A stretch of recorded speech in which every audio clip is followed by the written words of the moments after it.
जय जोहार में प्रगति अग्रवाल और आप मन देखत हो न्यूज प्लस 21। चलो एक नजर डाल थन मंझरिया के खबर में। फिर बढ़त है कोरोना के मामला। 24 घंटा में सामने आई 10,549 नवा केस, 488 लोगन के हुई मौत। हैदराबाद ले महाराष्ट्र भेजे जात रही इस रैकेट के भंडाफोड़। पुलिस 1820 किलो के गांजा करीस जब्त। योगी सरकार निगम और पीएसयू के कर्मचारी ला दीस जिए के तोहफा, जारी हुई आदेश। दिल्ली दंगा के सिलसिला में दर्ज 758 एफआईआर में 361 में चार्जशीट दाखिल, 67 में आरोप तय। बीएसएफ के जवान घलो आतंकी माओवादी ला करत रही हथियार सप्लाई, 5 के गिरफ्तारी। एमपी में फोन में कोनो ले बात करत रही भाभी, नाराज देवरा काट दीस गला। गीतांजलि एक्सप्रेस में मिली युवक के लाश, यात्री मन के बीच मची हड़कंप, जांच में जुटिस पुलिस।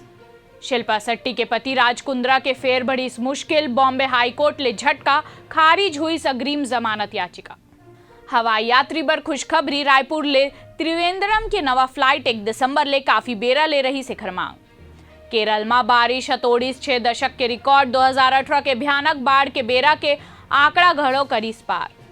ऐसने ही तमाम जानकारी बर हमार चैनल ला लाइक और सब्सक्राइब करना झन भूलू और नोटिफिकेशन बर बेल आइकन घलो दबाहू। आप मन देखत हो न्यूज प्लस 21, आप मन के हक के बात।